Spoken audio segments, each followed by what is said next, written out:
Hello everyone. मैं प्रकाश sir, Om Prakash sir, बाबा गज्जन दास PG college से। आज हम देखेंगे बीएड।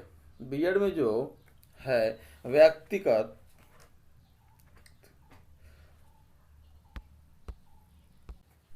व्यक्तिक अनुदेशन प्रणाली।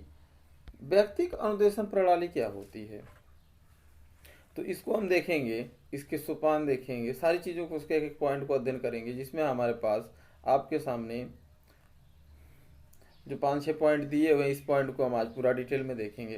तो इसका अर्थ होता है, सामान्य अर्थ होता है कि व्यक्तिक अनुदेशन प्रणाली वह नवीन प्रणाली है जिसमें छात्रों के व्यक्तिगत अध्ययन पर बल दिया जाता है।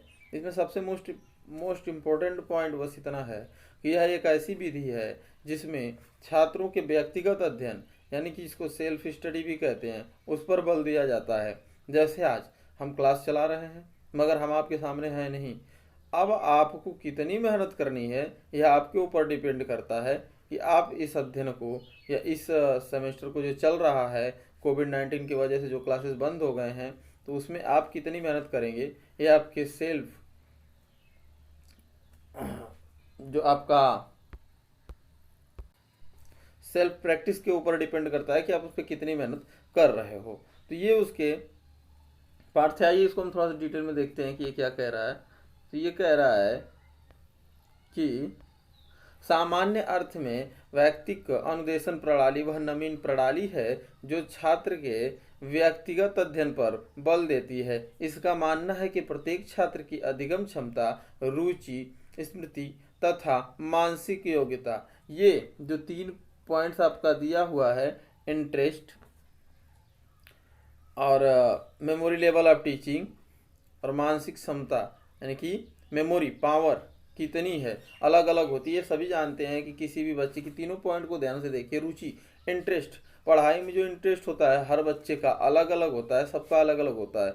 कोई आज ये वीडियो जो प्रोवाइड हो रहा है आपको, कोई लोग इसको बड़े ध्यान से पढ़ेंगे, कुछ लोग नहीं पढ़ेंगे, कुछ लोग पढ़ेंगे भी तो सिर्फ ऐसे ही, बस एक फॉर्मेलिटी के तौर पर कि नहीं हमने क्लास करी है। तो ये चीज़ें सबकी अलग अलग रुचि होती है। अब स्मृति स्तर पे आ जाए, यानी कि मेमोरी लेवल ऑफ टीचिंग, हमने पढ़ रखा है मेमोरी लेवल ऑफ टीचिंग, इसको हम स्मृति स्तर नहीं बोध स्तर कहते हैं। बोध कर लेना, इस चीज़ को याद करना, स्मृति करना, याद कर लेना, ठीक है। तो इसको याद करने की क्षमता जो होती है, मानसिक योग्यता जो होती है, वो भी कुछ लोगों की बहुत कम होती है, कुछ लोगों की बहुत ज़्यादा होती है। आईक्यू लेवल की बात हो रही है, उसको भी हमने पढ़ा है, आप अच्छी तरह जानते हैं उसको। तो उतना डिटेल में जाने के बाद वीडियो बहुत लंबा हो जाएगा, इसलिए शॉर्टकट चलते हैं और देखते हैं कि जो इन तीनों वर्डों को हर व्यक्ति में अलग अलग एक प्रवृत्ति होती है कि रुचि उसकी अलग होगी, सबकी पढ़ने में रुचि अलग अलग होगी, सबकी सोचने समझने की क्षमता अलग अलग होगी, यानी याद करने की क्षमता अलग अलग होगी, और मानसिक योग्यता भी सबकी अलग अलग होती है। कोई एक ही बार में चीज़ों को समझ जाता है, किसी को कई बार समझाने पर भी समझ में नहीं आता है। अगला क्या कहता है कि जिसके कारण उनकी सीखने की गति भी अलग अलग हो। बिल्कुल, जब रुचि अलग होगी, क्षमता अलग होगी, तो गति तो अपने आप ही अलग हो जाएगी। चलिए, और इस प्रकार के अनुदेशन की मुख्य धारणा यह भी है कि जब तक छात्र इस इकाई को पूरी तरह समझ न ले, उसे दूसरी इकाई पर न कार्य करने दिया जाए।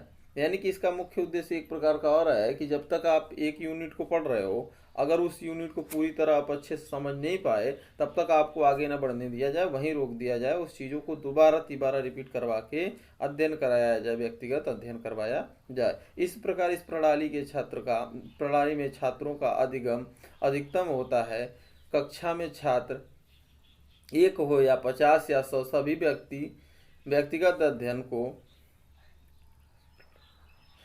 को व्यक्तिगत अध्ययन कराने का प्रयास इस प्रणाली के द्वारा कराया जाता है। जैसे एक बच्चा हो, 50 बच्चे हो, 100 बच्चे हो, 200 बच्चे, चाहे जितना बड़ा क्लास हो या चाहे जितना छोटा क्लासरूम हो, मगर अध्ययन अगर व्यक्तिगत होगा तो उनको व्यक्तिगत अध्ययन कराया जाएगा। और इसमें एक चीज़ सीखने की क्षमता अधिक बढ़ती है, जानने की, कि नहीं वो चीज़ें तब तक आपको करनी है जब तक कि आपको समझ में ना आ जाए, तो उसको आदमी कॉन्सेंट्रेट होकर सीखता है, जानने का प्रयास करता है, जो बहुत ही महत्वपूर्ण है। आइए अगला फैक्ट देखते हैं क्या कहता है। अगला कानून कहता है कि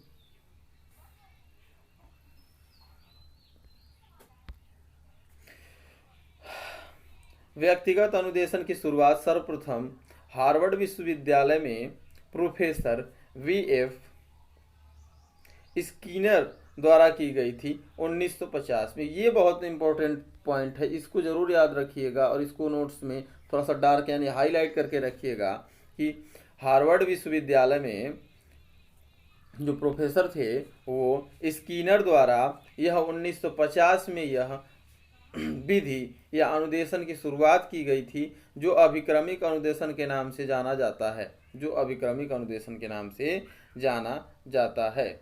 चलिए आगे क्या कहता है कि इसमें शिक्षण इकाई को भिन्न पदों में बांटकर उन पर सक्रिय रूप से छात्रों द्वारा अधिगम की व्यवस्था इस प्रकार की गई थी जिसमें छात्र स्वगति से सीखते हैं। स्वगति मतलब अपनी स्पीड से, उनको बहुत ज़्यादा प्रेशर नहीं होता है कि आप इतनी स्पीड से सीखो। जिसकी जितनी स्पीड होती है, जितनी स्मृति क्षमता होती है, जैसे मान लीजिए कि कुछ फ़ोन आज नई टेक्नोलॉजी है, फ़ोन में कुछ की मेमोरी पावर ज़्यादा होती है, यानी कि उसकी कैपेसिटी ज़्यादा होती है, कुछ की कम होती है। कुछ फ़ोन ऐसे होते हैं, स्पीड को ले लीजिए, जैसे 2G 4G 2G 3G 4G 2G net अगर चल रहा है तो टच करो घूमता रह जाएगा। 3G है, टच किया थोड़ा काम तो जल्दी करेगा। 4G आपको पता ही है, तुरंत ओपन, यानी कि टच किया, इसी से फंक्शन को टच किया और वो पूरा खुल जाएगा। तो ये क्या है, एक स्पीड है। उसी तरह व्यक्तियों की क्षमता भी होती है सीखने की। जो 4G स्पीड वाला बच्चे होंगे, यानी कि जिनका माइंड बहुत ज़्यादा IQ लेवल तेज होगा, वो चीज़ों को तुरंत सीख जाएंगे। जो 3G वाले होंगे वो थोड़ा धीरे धीरे सीखेंगे, और 2G को तो आप जानते ही हैं। चलिए आइए अगला पॉइंट हम देख, इनको एक और तरह से देख लेते हैं कि गार्डन मेलविन ने कहा था या इनके अनुसार कि व्यक्तिगत अनुदेशन से तात्पर्य है कि शिक्षक के उस साक्षात्कार से है जो वह प्रत्येक छात्रों से करता है, जिसमें वह उन्हें विचार विमर्श या व्यक्तिगत वार्तालाप द्वारा उसके अध्ययन में सहायता, आदेश और निर्देश देता है। जैसे मान लीजिए इनका कहने का मतलब था कि यह एक ऐसी प्रक्रिया है जिसमें बच्चे आपस में बात करके सीखने का प्रयास करते हैं, अध्ययन करते हैं। जैसे ग्रुप डिस्कशन मेथड, जो बहुत ही इम्पोर्टेंट मेथड है आज के समय में। सामूहिक चर्चा विधि, यह जो चर्चा विधि है, इसमें क्या करते हैं लोग, 2-4 लोग इकट्ठा हो जाते हैं और चीज़ों को सीखने लगते हैं, कैसे आपस में बातें करके। तो वही चीज़ें इसमें कह रहा है। और कुछ आपस में भी बात विचार विमर्श करके 2-4 का अगर समूह है, चारों एक दूसरे से एक पॉइंट का डिस्कशन कर रहे हैं, तो वो चारों पॉइंट कहानी की तरह याद हो जाएगी चारों व्यक्तियों को। तो ये इनका मानना था इस व्यक्तिगत अनुदेशन से कि ये चीज़ें इस प्रकार हैं। आइए अगला पॉइंट हम देखें। ये जो आपका है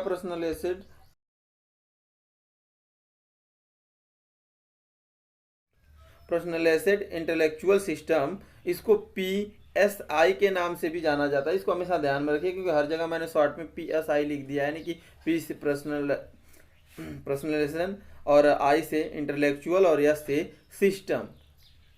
ठीक है, तो इस चीज़ को हमेशा ध्यान में रखिएगा। आइए अगला पॉइंट हम देखते हैं कि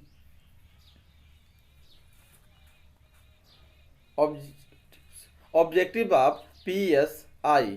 तो ऑब्जेक्टिव ऑफ PSI में हम देखते हैं क्या है इसका।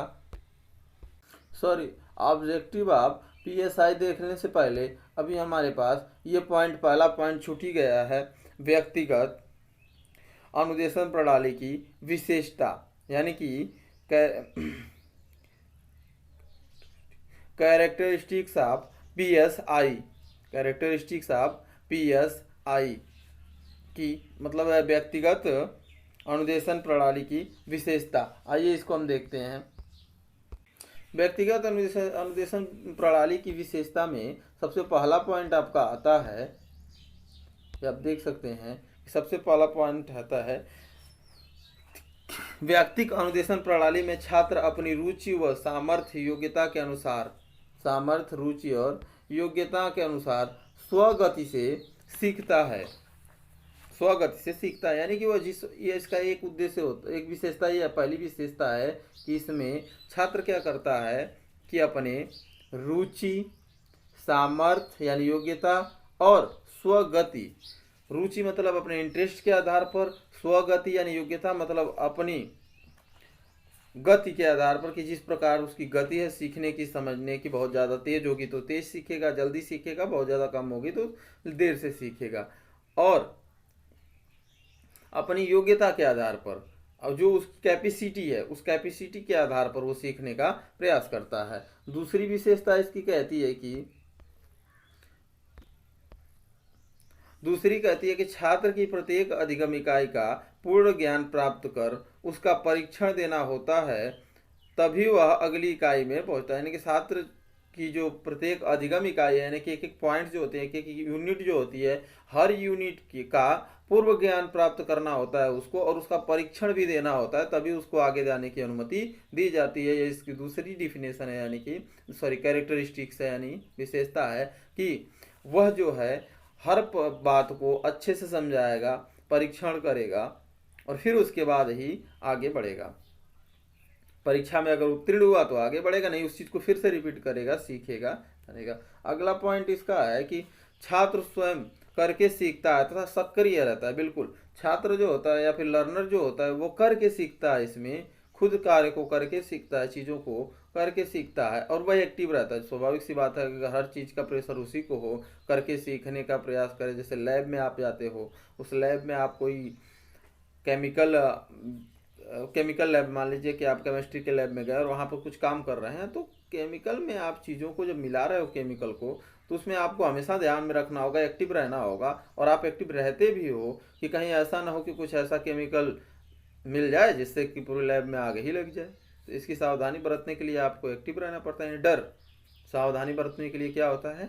डर। डर ही मनुष्य को चौकन्ना रखता है, इसलिए डर तो स्वाभाविक सी बात है कि हर व्यक्ति के अंदर होनी चाहिए। तभी वह डर के प्रभाव से सक्रिय रहेगा, एक्टिव रहेगा, और एक्टिविटी से वह सीखेगा, जानेगा, समझेगा। आइए अगली डिफिनेशन क्या कहती है, इसको हम समझते हैं।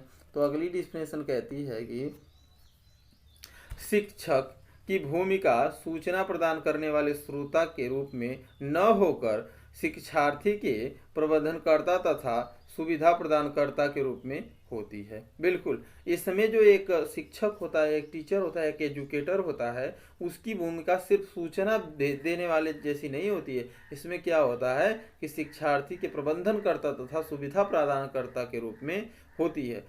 अब इसमें दो पॉइंट्स आपके आए हैं, प्रबंधनकर्ता तथा सुविधा प्रदान करता। प्रबंधन करता मतलब सारी चीज़ों को इकट्ठा करना। मान लीजिए जिस चीज़ की ज़रूरत पड़ रही है शिक्षकों को, वो चीज़ उनको प्रोवाइड कराना, और सुविधा प्रदान करना यानी कि उन सभी चीज़ों को सुव्यवस्थित ढंग से रखना और कार्य में लगाना। अगला पॉइंट क्या कहता है, पांचवा, कि हमें विषय सामग्री की कुछ व्यवस्थित एवं बड़े आकार की इकाइयों की भिन्नता कर दी जाती है। इसमें जो भी बड़ी इकाइयां हैं उसको भिन्न कर दिया जाता है, 2-3 पार्ट में बांट दिया जाता है। जैसे इसमें मैं करने वाला हूँ, इस पार्ट में या इस यूनिट के 2 पार्ट बनेंगे। जो एक पार्ट अभी मैं प्रोवाइड करा दूंगा आपको, 20 मिनट के आसपास का होगा। इसके बाद दूसरा पार्ट आएगा जिससे यह कंप्लीट होगा। यानी बड़ी इकाई को या बड़ी यूनिट को क्या करना है, 2 पार्ट 3 पार्ट में बांट देना है। जैसी जिसकी कैपेसिटी होगी उस आधार पर उसको बांट कर सीखने का यह एक विशेषता है। जिस विशेषता के एक गुण का पालन, यानी कि व्यक्तिगत अनुदेशन प्रणाली की विशेषता का पालन हम इस पार्ट में करेंगे। यानी इस पार्ट को हम 2 पार्ट में 2 भाग में बांट देंगे इस यूनिट को। अगला क्या कहता है, इस प्रणाली में छात्र को सीखने की स्वतंत्रता रहती है। बिल्कुल, इसमें क्या करता है, छात्र जो है वो सीखता है। छात्र क्या करता है, सीखता है, और सीखने की स्वतंत्रता उसके अंदर होती है। वह अपना काम स्वयं करके सीखता है। जैसे अगला देखिए, पहला पॉइंट है ना इसमें कि छात्र स्वयं करके सीखता है। आइए इसको हम तो अगला पॉइंट हमारा था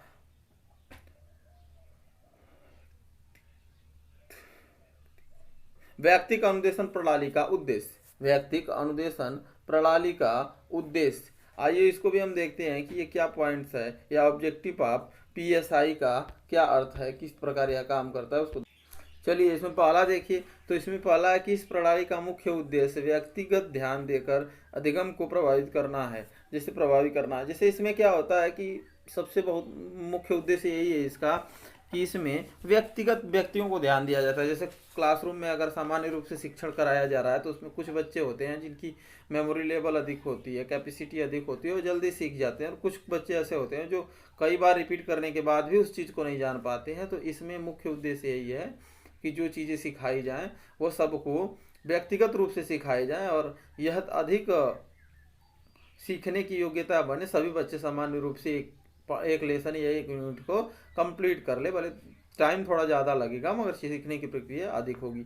दूसरा पॉइंट इसमें कहता है कि इस प्रणाली में अध्यापक छात्र आमने सामने बैठकर विचार विमर्श द्वारा छात्र की कमी को दूर कर अधिगम को सफल बनाने का प्रयास करते हैं। इसमें एक उद्देश्य इसका ये भी है कि इसमें क्या होता है कि दोनों टीचर और शिक्षक, एजुकेटर और जो आपके लर्नर हैं, दोनों आपस में एक दूसरे के आमने सामने बैठकर चीज़ों को सीखने जानने का प्रयास करते हैं। उनकी जो कमियां हैं उसे शिक्षक दूर करने का प्रयास करता है और यह प्रक्रिया व्यक्तिगत अनुदेशन प्रणाली में आता है।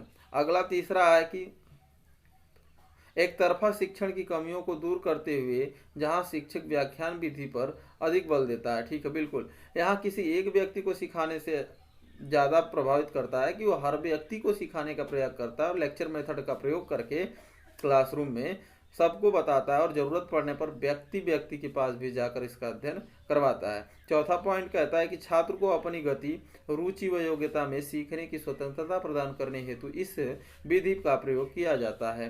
बिल्कुल, जैसा हम इस चीज़ को कई बार रिपीट करते हुए आ रहे हैं, गति, रुचि, योग्यता, इन तीनों को हमने कई बार इस पॉइंट में 3-4 बार तो कम से कम रिपीट कर ही दिया। तो इसको आप ध्यान में रखिए कि ये बहुत ही महत्वपूर्ण शब्द हैं, इसलिए इसको बार बार रिपीट किया जा रहा है। इसको आप हमेशा ध्यान में रखिएगा कि यह जब शब्द आ जाए तो इसका मुख्य उद्देश्य व्यक्तिगत अनुदेशन प्रणाली से हो जाएगा गति, स्पीड, रुचि, इंटरेस्ट और योग्यता, एलिजिबिलिटी।